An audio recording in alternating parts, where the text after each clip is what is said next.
Hi, welcome to Drinkosaurus, where we take ancient cocktail recipes into the modern era. My name's Matt, I'm your host. Let's get drinking. On today's episode, we're going to be making a variant on the Martinez, which is a pretty well-known drink but often forgotten, but it has a really great foundation for us to experiment with. The Martinez is essentially an inverse of the Manhattan template, where the Manhattan template was 2 parts spirit, 1 part modifier. The Martinez is 2 parts modifier, 1 part spirit, and also a dash of maraschino liqueur.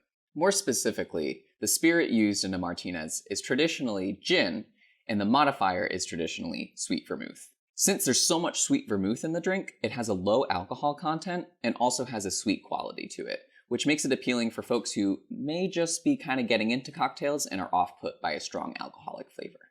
One of the things I want to change about the Martinez is, given that it only has 2 ingredients, it does lack some complexity. So what we're going to do is take that 2 parts modifier and split it into 1 part sweet vermouth and 1 part Amaro. Before we get into making our drink, let's first talk about Amaro, or amari if you're talking about more than one.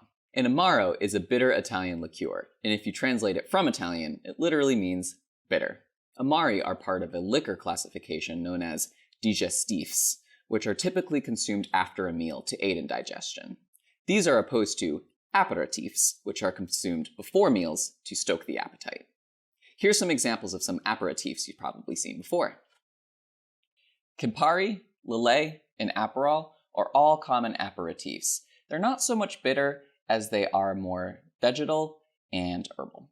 While aperitifs make a great cocktail modifier, in today's recipe, we're actually going to just focus on amari. Here's some examples of amari you've probably seen before. And I do warn you, I'm kind of obsessed with amari, so there's going to be a lot of them.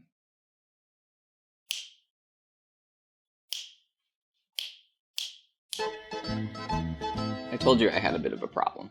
I'll probably do a separate video on amari in particular, just because I'm a huge fan, but these are some that you may have seen in the store. Just like any other spirit or liqueur, they're super varied and range from bitter to sweet, and sometimes they're a little bit smoky. However, for today's cocktail, we're going to use Amaro Montinegro, which has a distinct orangey characteristic. So let's get these out of the way so we have some space to work with. We're keeping it.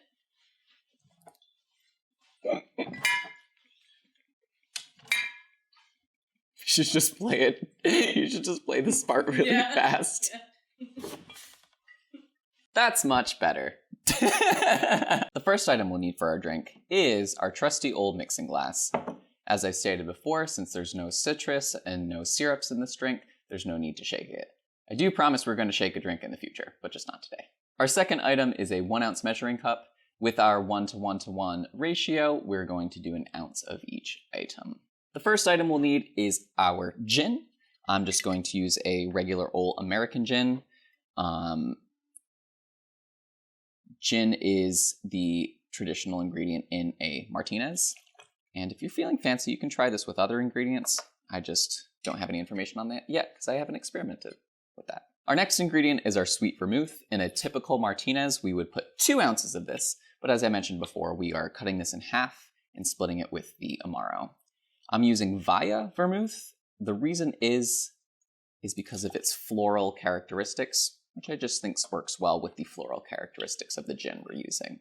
Our final main ingredient is the Montenegro Amaro. Where most amari are bitter, this one has a citrus flavor to it, which allows us to get the acidity in the drink without adding any juices. Finally, almost like a bitters, we're going to be using Luxardo maraschino liqueur. It is made from cherries and adds a sweet note to the drink. We're adding a Barspoon of it, which is approximately a 1/4 ounce. Really, it's just a dash of it, but a Barspoon kind of gives you a more regular amount. So it's not a lot, but it does add a big impact to the end. Now that we have all our ingredients together, let's give it a mix.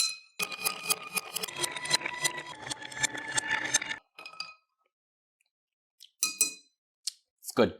All right, so let's see how we did. I mean, it looks like booze, so that's always a good sign. For this drink, to complement the Montenegro Amaro, we're going to use orange, because that's the primary flavor going on in this drink. Oh, well, that's a really ugly orange slice. Say something, I'm giving up on. Well, that's a really ugly orange slice.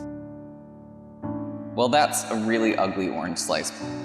Ugly orange slice, ugly orange slice, ugly orange slice. But we're gonna use it anyway because there's so much rind on this orange. We're going to express the oils over the drink, kind of give it a little, I don't know what to call that aside from a rimmy, which is not what it's called, but you know, we're going through it. And we have ourselves the Martinez with Montenegro Amaro variant. Maybe it's called the Montinez because I haven't named this drink yet. Let's give it a taste. The drink itself tastes very similar to a Martinez, though the Amaro gives it an extra citrus, interesting flavor to it. One of the reasons I like playing around with the Martinez template, specifically the one that we're using here, is since amari are so varied, you can substitute out the Montenegro Amaro for any other and really play around with it to find something cool. The character gives the drink a slightly different taste each time and gives you as many variants as you have amari. Compared to the other drinks on the channel, this Martinez variant has a lower alcohol content, which makes it a little bit easier for folks who aren't used to spirit-forward drinks to enjoy.